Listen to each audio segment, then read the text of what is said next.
Chemistry of Kariyappa ಹಾಗೆ critical ಕೀರ್ತನೆಗಳು ಸಿನಿಮಾಗಳನ್ನ ನೀವೆಲ್ಲರೂ ಕೂಡ ನೋಡಿರ್ತೀರ. ಆ ಸಿನಿಮಾಗಳು ಅದ್ಭುತವಾಗಿ ಬಂದಿದ್ದು, ಜನರ ಪ್ರೇಕ್ಷಕರ ಮನಸ್ಸನ್ನು ಗೆದ್ದಿದ್ವು. ಈಗ ಅದೇ ನಿರ್ದೇಶಕ ಕುಮಾರ್ ಅವರು ಲವ್ ಯು ಮುದ್ದು ಅಂತ ಹೇಳಿ ಒಂದು ಲವ್ ಸ್ಟೋರಿನ ಹೇಳಿಕೊಟ್ಟಿದ್ದಾರೆ. ನಮ್ಮ ಜೊತೆಗೆ ನಿರ್ದೇಶಕರ ಜೊತೆಗೆ ಲವ್ ಯು ಮುದ್ದು ಸಿನಿಮಾದ ಹೀರೋ ಸಿದ್ದು ಅವರು ಕೂಡ ಇದ್ದಾರೆ. ಮಾತಾಡ್ತಾ ಹೋಗ್ತೀನಿ. ಸರ್, ನಿಮ್ಮ ಸಿನಿಮಾ ಜರ್ನಿ ನೋಡಿದಾಗ ಕ್ರಿಟಿಕಲ್ ಕೀರ್ತನೆಗಳಾಗಿರ್ಬೋದು ಅಥವಾ ಕೆಮಿಸ್ಟ್ರಿ ಆಫ್ ಕರಿಯಪ್ಪ ಸಿನಿಮಾ ಆಗಿರ್ಬೋದು, ಒಂದು ಎಮೋಷ್ನಲ್ ಬೇರೆ ಥರದ ಸಿನಿಮಾಗಳಿರ್ತವೆ. ಬಟ್ ಈ ಸರಿ ಲವ್ ಯು ಮುದ್ದು ಅಂತೇಳಿ ಸಿದ್ದು ಅವ್ರನ್ನ ಇಟ್ಕೊಂಡು ಒಂದು ಲವ್ ಸ್ಟೋರಿ ಹೇಳೋಕ್ಕೆ ಹೊರಟಿದ್ದೀರಿ. ಈ ಬಾರಿ ಹೇಗಿರುತ್ತೆ ಸಿನಿಮಾ? ಸರ್, ಯೂಶ್ವಲಿ ನಾನೆಲ್ಲ ಕಾಮಿಡಿ ಈ ಥರ ಕಂಟೆಂಟ್ಗಳು ಅದನ್ನೇ ಹೈಲೈಟ್ ಮಾಡಿಕೊಂಡು ಸಿನಿಮಾ ಮಾಡಿದ್ದೀನಿ ಇಲ್ಲಿವರೆಗೂ.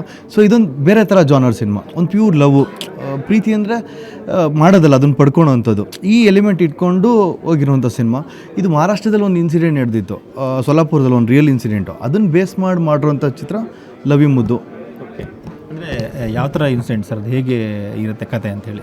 ಸೊ ಅಲ್ಲೊಂದು ಹುಡುಗ ತನ್ನ ಪ್ರೀತಿನ ಉಳಿಸ್ಕೊಳಕ್ಕೆ ಏನೇನೆಲ್ಲ ಪ್ರಯತ್ನಗಳು ಮಾಡ್ತಾನೆ. ಸೊ ಹೇಗೆಲ್ಲ ಲವ್ ಅಂದರೆ ಬರೀ ಏನು ಅದೊಂದು ಏನದು ಎಲ್ಲ ಸಿಕ್ಕಾಗ ಪಡ್ಕೊಳೋದಲ್ಲ ಲವ್. ನನ್ನ ಪ್ರಕಾರ ಏನು ಇಲ್ಲದೆ ಉಳಿಸ್ಕೊಳೋದೇ ಲವ್. ಸೊ ಆ ಥರ ಒಂದು ವಿಷಯ ಸೋಷಿಯಲ್ ಮೀಡ್ಯಾದೆಲ್ಲ ಸ್ವಲ್ಪ ವೈರಲ್ ಆಗಿತ್ತು. ಸೊ ಆ ವಿಷಯ ನೋಡಿದಾಗ ನನಗೊಂದು ಸ್ವಲ್ಪ ತಲೆಯಲ್ಲಿ ಒಂದು ಆಟ ಹೊಡ್ತು. ಸೊ ಇದನ್ನ ಇಟ್ಕೊಂಡು ಮಾಡಿದ್ರೆ ನಮಗೆ ಬೇರೆ ಥರ ಜನರನ್ನ ಕೂರಿಸ್ಬೋದು ಅಂತೇಳಿ ನಾನು ಮಹಾರಾಷ್ಟ್ರಕ್ಕೆ ಹೋಗಿ ಕೆಲವೊಂದೆಲ್ಲ ಅವರಿಬ್ಬರ ಮೇಲೆ ಸ್ಟಡಿ ಮಾಡಿ ಸಿನಿಮ್ಯಾಟಿಕ್ಕಾಗಿ ಏನು ಕನ್ವರ್ಟ್ ಮಾಡಬೇಕು ಅದನ್ನು ನೋಡಿಕೊಂಡು ಮಾಡಿರೋಂಥ ಸಿನಿಮಾ ಲವ್ ಯು ಮುದ್ದು. ಸಿದ್ದು, ನೀವು ಲವ್ ಯು ಮುದ್ದು ಅಂತ ಹೇಳಕ್ಕೆ ಹೊರಟಿದ್ದೀರಿ. ಐ ಥಿಂಕ್ ನಿಮ್ಮ ಕರಿಯರಲ್ಲಿ ಇದೊಂದು ಬೆಸ್ಟ್ ಸಿನಿಮಾ ಆಗುತ್ತೆ. ಯಾಕಂದರೆ ಒಳ್ಳೆ ನಿರ್ದೇಶಕರು, ಒಳ್ಳೆ ಟ್ಯಾಲೆಂಟೆಡ್ ನಿರ್ದೇಶಕರ ಜೊತೆಗೆ ಅವ್ರ ಸಿನಿಮಾಲ್ಲಿ ಅಭಿನಯಿಸಿರುವಂಥದ್ದು. ನಿಮ್ಮ ಪಾತ್ರ ಹೇಗಿರುತ್ತೆ, ಸಿನಿಮಾ ಬಗ್ಗೆ ಹೇಳ್ತೀರಾ? ಮೊದಲನೇದಾಗಿ ನೀವು ಹೇಳ್ದಂಗೆ ಹೌದು, ನನ್ನ ಸಿನಿಮಾ ಜರ್ನಿಯಲ್ಲೇ ಒಂದು ಸಿಕ್ಕಂಥ ಒಂದು ಅದ್ಭುತವಾದ ಅವಕಾಶ ಅಂತ ಹೇಳ್ತೀನಿ. ಯಾಕಂದರೆ ಫುಲ್ ಫ್ಲೆಡ್ಜಾಗಿ ಒಂದು ಸಿನಿಮಾನ ಅಂದರೆ ಒಳಗಡೆ ಒಂದು ಪಾತ್ರವಾಗಿ ನಿರ್ವಹಿಸೋಕ್ಕೆ ಒಂದು ಒಳ್ಳೆ ಪಾತ್ರನ ಕೊಡೋದು ಭಾಳ ಮುಖ್ಯ. ಅಂಥದ್ರಲ್ಲಿ ಕುಮಾರ್ ಸರ್ ಅದನ್ನು ಮಾಡಿದ್ದಾರೆ. ಸೊ ಕರ್ಣ ಅಂತ ಒಂದು ಪಾತ್ರನ ಸೃಷ್ಟಿ ಮಾಡಿದ್ದಾರೆ. ಆ ಪಾತ್ರ ತುಂಬಾ ಒಂದು ಸಟಲಾಗಿ ಒಂದು ಎಥಿಕ್ಸ್ ಇಟ್ಕೊಂಡು ಲೈಫಲ್ಲಿ ಎಲ್ಲ ಇದ್ರೂ ಅವನು ತುಂಬ ಗ್ರೌಂಡೆಡ್ ಆಗಿ ಕಂಪೋಸ್ಡ್ ಆಗಿರುವಂಥ ಒಂದು ವ್ಯಕ್ತಿ. ಸೊ ತಾಯಿ ಪ್ರೀತಿನ ಹುಡುಕ್ತಾ ಇರ್ತಾನೆ, ಆವಾಗ ಅವನಿಗೆ ತಾಯಿ ಅಂತ ಪ್ರೀತಿಸೋಳು ಸಿಗ್ತಾಳೆ. ಸೊ ಆ ಥರದೊಂದು ಪಾತ್ರ ಇದು. ಸೊ ಅವನೇನೆಲ್ಲ ಕಷ್ಟಪಡ್ತಾನೆ, ಏನೆಲ್ಲ ಮಾಡ್ತಾನೆ ಅನ್ನೋದು ಒಂದು ಸ್ಟೋರಿ ಒಳಗಡೆ ಹೋಗುತ್ತೆ. ಅದ್ಭುತವಾಗಿ ಮೂಡಿಬಂದಿದೆ. ಇದೊಂದು ರಿಯಲ್ ಸಬ್ಜೆಕ್ಟ್ ಮೇಲೆ ಹೋಗುವಂಥ ಸಿನಿಮಾ ಅಂತ ಹೇಳ್ತಾರೆ ನಿರ್ದೇಶಕರು. ಹಾಗಾಗಿ ನೀವು ಆ ಕಥೆಯನ್ನು ಕತೆಗೆ ಹೇಗೆ ಪ್ರಿಪೇರ್ ಆದ್ರಿ, ಹೇಗೆ ಈ ಜರ್ನಿ ಶುರುವಾಯಿತು? ಇದಕ್ಕೆ ಸಾಕಷ್ಟು ರಿಹರ್ಸಲ್ಸ್ ಮಾಡಿದ್ದೀವಿ. ನಾನು ಮುಖ್ಯವಾಗಿ ಏನಂದರೆ ಕುಮಾರ್ ಸರ್ಗೆ ಕ್ರೆಡಿಟ್ ಹೇಳ್ತೀನಿ. ಯಾಕಂದರೆ ಅವ್ರು ಕೊಟ್ಟಂಥ ಇನ್ಪುಟ್ಸ್ ನಮಗೆ ಪ್ರತಿಯೊಂದು ಸಂಭಾಷಣೆ ಆಗಿರ್ಬೋದು, ಅದರಲ್ಲಿರುವಂಥ ಭಾವನೆಗಳಾಗಿರ್ಬೋದು ನೀಟಾಗಿ ವ್ಯಕ್ತಪಡಿಸೋದಕ್ಕೆ ಸರ್ ಕೊಟ್ಟಂಥ ಇನ್ಪುಟೇ ಭಾಳ ಹೆಲ್ಪ್ ಆಗಿರೋದು ನಮಗೆ. ಅಂದರೆ ಈ ಪಾತ್ರ ಹೀಗೆ ಮಾಡುತ್ತೆ, ಹೀಗೆ ಮಾಡಿದ್ರೆ ಚಂದ, ಹೀಗೆ ಮಾತಾಡಿದ್ರೆ ಚೆನ್ನಾಗಿರುತ್ತೆ. ಯಾಕಂದರೆ ಯೂಶ್ವಲಿ ನಾನು ತುಂಬಾ ಹೈಪರ್ ಆ್ಯಕ್ಟಿವ್, ತುಂಬಾ ಪ್ರೊಆಕ್ಟಿವ್ ಇರ್ತೀನಿ, ತುಂಬ ವಿಟಿ ಇದ್ದೀನಿ ನಾನು. ಬಟ್ ನನ್ನನ್ನು ಕಂಪೋಸ್ ಮಾಡಿರೋದೇ ಕುಮಾರ್ ಸರ್ ಇದರಲ್ಲಿ, ಈ ಒಂದು ಸಿನಿಮಾಗೆ. ಸೊ ನನಗೆ ಆ ಥರದ ಇನ್ಪುಟ್ಸ್ ಕೊಟ್ಟರು. ಸೊ ನನಗಾಗಲಿ ರೇಷ್ಮಾ ಅವ್ರಿಗಾಗಲಿ ರಿಹರ್ಸಲ್ಸ್ ಮಾಡಿದ್ವಿ. ಸೊ ಈ ಥರದ್ದೆಲ್ಲ ನಾವು ಒಂದಿಷ್ಟು ಪ್ರಿಪ್ರೇಷನ್ಸ್ ಮಾಡಿಕೊಂಡೇ ನಾವು ಸೆಟ್ಟಿಗೆ ಹೋಗಿದ್ವಿ. ಸೊ ಅದು ನಮಗೆ ತುಂಬ ಹೆಲ್ಪ್ ಆಯಿತು. ಸರ್, ಕ್ರಿಟಿಕಲ್ ಕೀರ್ತನೆಗಳು ಮತ್ತು ಇನ್ನೊಂದು ಸಿನಿಮಾದಲ್ಲೂ ಕೂಡ ನೀವು ತಬಲಾ ನಾಣಿ ಅವ್ರನ್ನ ಕ್ಯಾರಿ ಮಾಡ್ಕೊಂಡು ಹೋಗಿದ್ರೆ, ಇಲ್ಲಿ ಅವ್ರಿಗೆ ಏನಾದ್ರು ವಿಶೇಷವಾಗಿ ರೋಲ್ ಇದೆ ಹೇಗೆ ಸರ್? ಖಂಡಿತ ಸೇಮ್. ನಾನು ಪಾತ್ರಗಳ ಬಗ್ಗೆ ಹೇಳ್ಬೇಕಂದ್ರೆ ಸಿದ್ದು ಅವರು ಲೀಡಾಗಿ ಮಾಡಿದ್ದಾರೆ, ರೇಷ್ಮಾ ಅವರು, ತಬಲಾ ನಾಣಿ ಸರ್ ಇದ್ದಾರೆ, ರಾಜೇಶ್ ನಟರಂಗ ಇದ್ದಾರೆ, ಆಮೇಲೆ ತಿರ್ಗಾ ಸ್ವಾತಿ ಮೇಡಮ್ ಇದ್ದಾರೆ, ಅಪೂರ್ವ ಇದ್ದಾರೆ, ಅನಂತು ಇದ್ದಾರೆ, ಶ್ರೀವತ್ಸ ಇದ್ದಾರೆ, ತುಂಬ ಆರ್ಟಿಸ್ಟ್ ಒಂದು ದಂಡೆ ಇದೆ. ಸೊ ಒಂದು ಎಲ್ಲ ಒಂದು ಕಾಮಿಡಿ ಆ್ಯಂಡ್ ಎಮೋಷನಲ್ ಬ್ಲೆಂಡೆಡ್ ವಿಷಯನೇ ಲವ್ ಯು ಮುದ್ದು. ಫಸ್ಟ್ ಆಫ್ ಆಲ್ ತುಂಬ ನಗ್ತಾ ಹೋಗ್ತೀರಾ, ಸೆಕೆಂಡ್ ಆಫ್ ಆಲ್ ಒಂದು ಎಮೋಷನ್ಲಿ ಕನೆಕ್ಟ್ ಆಗ್ತೀರಾ. ಯಾಕಂದರೆ ಪ್ರತಿಯೊಬ್ಬರು ಪ್ರತಿಯೊಬ್ಬರ ಜೀವನದಲ್ಲಿ ನಡೆದಿರುವಂಥ ಘಟನೆಗಳನ್ನ ನಾನು ಎನ್ಹಾನ್ಸ್ ಮಾಡೋಕ್ಕೆ ಹೋಗಿದ್ದೀನಿ. ಲವ್ ಅಂದರೆ ಅದು ಕಾಪಾಡ್ಕೊಬೇಕು, ಯಾವತ್ತೂ ಏನು ಸ್ಯಾಕ್ರಿಫೈಸ್ ಮಾಡಬಾರ್ದು. ಲವ್ ಅಂದರೆ ಪಡ್ಕೊಳೋದೇ ಲವ್ ನನ್ನ ಪ್ರಕಾರ. ಸೊ ಆ ವಿಷಯನೇ ಹೇಳೋಕೆ ಕೊಟ್ಟಿದ್ದೀನಿ. ಸಿದ್ದು ಮುಲಿವನಿಗೆ ಆಗಲೇ ಲವರ್ ಬಾಯ್ ಅನ್ನೋ ಒಂದು ಇಮೇಜ್ ಇದೆ. ಯಾಕಂದರೆ ಅವ್ರು ಒಂದು ಸಾಂಗಿಂದನೇ ಅದನ್ನು ತಗೊಂಡ್ಬಿಟ್ಟಿರ್ತಾರೆ. ಆ್ಯಕ್ಚುಲಿ ಇದು ಪಾತ್ರಕ್ಕೆ ಅವ್ರನ್ನೇ ಆಯ್ಕೆ ಮಾಡ್ಕೊಳ್ಳೋಂಥದ್ದು ಯಾಕೆ ಅಂತೇಳಿ? ಸಿದ್ದು ಮತ್ತು ನಾನು ಹಳೆಯ ಸ್ನೇಹಿತರು, ತುಂಬ ಹಳೆಯ ಸ್ನೇಹಿತರು. ಐ ಮೀನ್ ಯಾವುದೊಂದು ಸಿನಿಮಾ ಮುಖಾಂತರ. ಬಟ್ ಸಿದ್ದುನಲ್ಲಿ ಒಂದು ವಸಂಟೈಲ್ ಫೀಲ್ ಇದೆ. ನಾನು ಏನು ನಟಿಸೋಕೆ ಪ್ರಯತ್ನ ಮಾಡಲ್ಲ, ಬಿಹೇವ್ ಮಾಡ್ತಾರೆ. ಸೊ ಅದು ನನಗಿಷ್ಟ. ಸೊ ಈ ಹಿಂದೆ ನೋಡಿದಾಗ ಒಂದ್ಸರಿ ಕ್ಯಾಶುವಲಿ ನಾನು ಕಾಲ್ ಮಾಡಿ, ಸಿದ್ದು ಸರ್ ಹಿಂಗೊಂದು ಪ್ರಾಜೆಕ್ಟ್ ಇದೆ, ಏನೋ ಮಾಡೋಣ ಜೊತೆ. ಅವ್ರು ಏನು ಕಥೆನೇ ಕೇಳಲಿಲ್ಲ, ಬಂದು ಸರ್ ನಾನು ರೆಡಿ ಇದ್ದೀನಿ ಇದ್ದಾರೆ. ನನ್ನ ಫಸ್ಟ್ ಕಂಡೀಷನ್ ಆಯಿತು ಅಂದರೆ ಮುಡಿ ತೆಗಿಬೇಕು ಅನ್ನೋದು ಇದ್ದಿದ್ದು. ಅವ್ರು ಯಾವುದೂ ಇಲ್ಲ, ಸರ್ ಏನು ಬೇಕು ಅಂದ್ಬಿಟ್ಟು ನನಗೇನು ನನ್ನ ಪಾತ್ರ ಕಲ್ಪನೆ ಮಾಡಿದೆ ಅದಕ್ಕೆ ಜೀವ ತುಂಬಿದ್ರು. ಸೊ ಹೀರೋ ಹೀರೋಯಿನ್ ಎಲ್ಲರೂ ಕೂಡ ನಾನು. ಸೊ ಅದರಲ್ಲಿ ಸ್ಪೆಷಲಿ ಸಿದ್ದು ಬೇರೆ ಥರ ಕಾಣಿಸ್ತಾರೆ ಈ ಸಿನಿಮಾದಲ್ಲಿ. ಸೊ ಒಂದು ತುಂಬ ಏನೋ ಒಂದು ಅಂಡರಲ್ಲಿ ಪರ್ಫಾರ್ಮೆನ್ಸ್ ಮಾಡಿಕೊಂಡು ತೀರಾ ಹತ್ರ ಕನೆಕ್ಟ್ ಆಗುತ್ತೆ ಕನ್ನಡ ಅನ್ನೋ ಪಾತ್ರ. ಸೊ ಆ ಥರ ಅನ್ಬೋದು ಬಂದಿದೆ.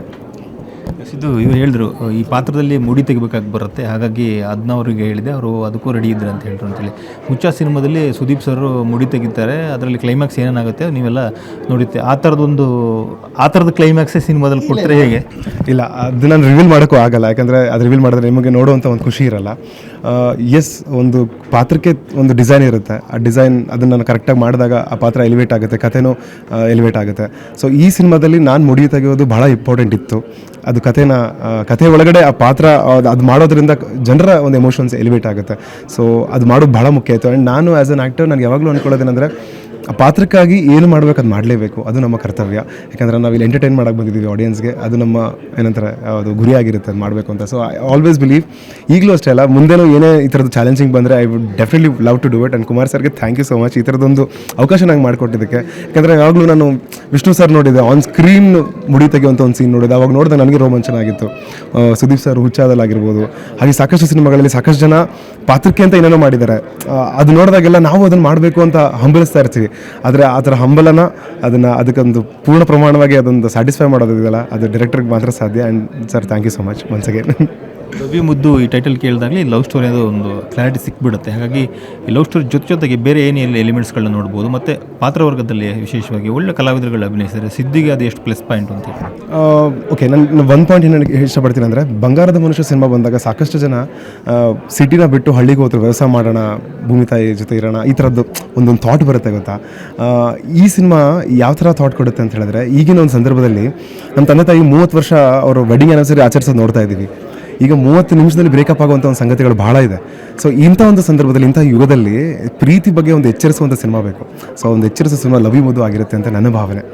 ಆ್ಯಂಡ್ ಈ ಸಿನಿಮಾಗೆ ಏನೇನು ಬೇಕು ಎಲ್ಲ ಪ್ರೊವೈಡ್ ಮಾಡಿದ್ದಾರೆ. ಇವಾಗ ನಮ್ಮ ಹಾಕುವಂಥ ಬಟ್ಟೆ ಆಗಿರ್ಬೋದು, ಆ ಥರ ಲೊಕೇಶನ್ಸ್ ಆಗಿರ್ಬೋದು, ಕ್ಯಾಮ್ರಾದಾಗಿರ್ಬೋದು. ಆ್ಯಂಡ್ ತಾರಾ ಬಳಗದಲ್ಲಿ ರಾಜೇಶ್ ನಟರಂಗ್ ಸರ್ ಇದ್ದಾರೆ, ತಬಲನಾಣಿ ಸರ್ ಇದ್ದಾರೆ, ಶ್ರೀವತ್ಸ ಅವರಿದ್ದಾರೆ, ಅನಂತ್ ಅವರಿದ್ದಾರೆ, ಹಾಗೆ ಇನ್ನಷ್ಟು ಸಾಕಷ್ಟು ಆ್ಯಕ್ಟರ್ಸ್ಗಳು ಎಕ್ಸಾಕ್ಟ್ಲಿ ಅವ್ರು ಯಾರು ಆ ಪಾತ್ರನ ಜೀವ ತುಂಬೋದು ಅಂತ ಅಂದ್ಕೊಂಡಿದ್ದಾರೆ ಅವ್ರನ್ನೆಲ್ಲ ಆ್ಯಕ್ಟ್ ಮಾಡಿಸಿದ್ದಾರೆ. ಸೊ ಆ ಒಂದು ಏನೇನು ಎಲಿಮೆಂಟ್ಸ್ ಬೇಕಾಗಿತ್ತು ಅದನ್ನೆಲ್ಲ ಪ್ರೊವೈಡ್ ಮಾಡಿದ್ದಾರೆ. ಈಗ ಒಂದು ಕಥೆಗೆ ಏನು ಬೇಕಾಗಿತ್ತು ಎಲ್ಲ ಕುಮಾರ್ ಸರ್ ಮಾಡಿದ್ದಾರೆ ಅದನ್ನು.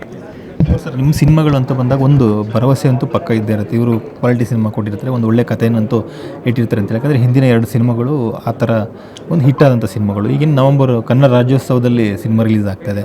ಐ ಥಿಂಕ್ ಈ ಸಿನಿಮಾ ಯಾವ ಥರದ ಒಂದು ಇಂಪ್ಯಾಕ್ಟ್ ಮಾಡ್ಬೋದು ಅಥವಾ ಪ್ರೇಕ್ಷಕರನ್ನು ಹೇಗೆ ರಂಜಿಸ್ಬೋದು?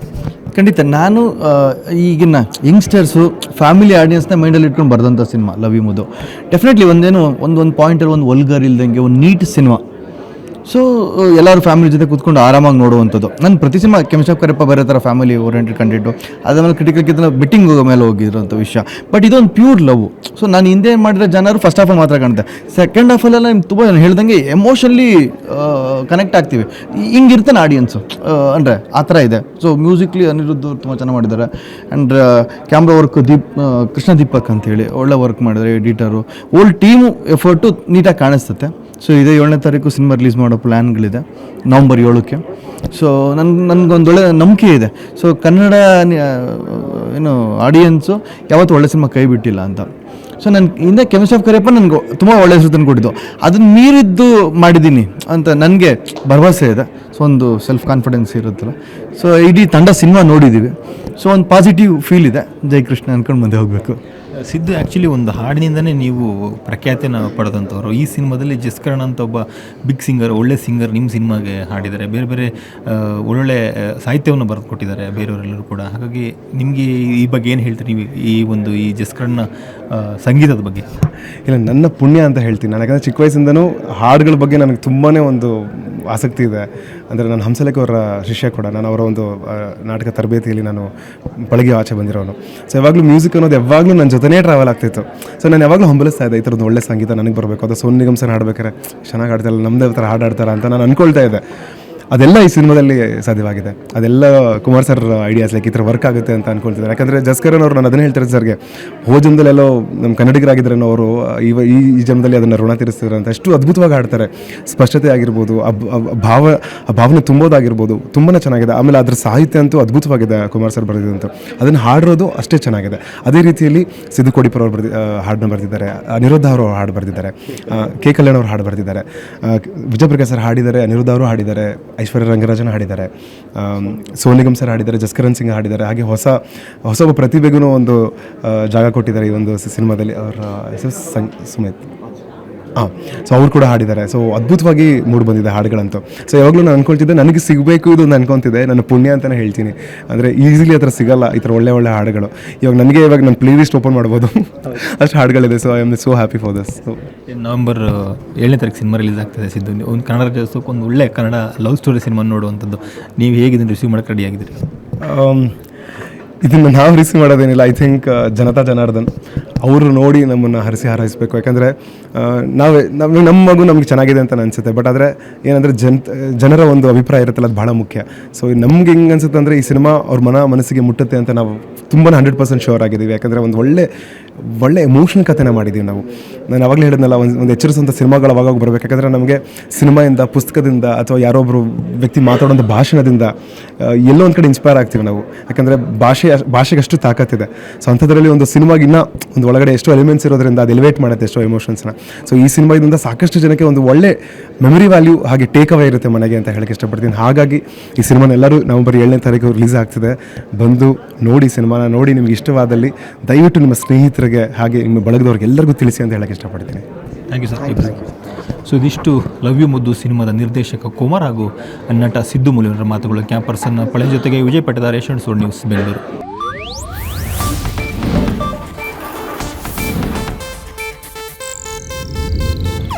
ಇದು ಏಷ್ಯಾನೆಟ್ ನ್ಯೂಸ್ ನೆಟ್ವರ್ಕ್ ಪ್ರಸ್ತುತಿ.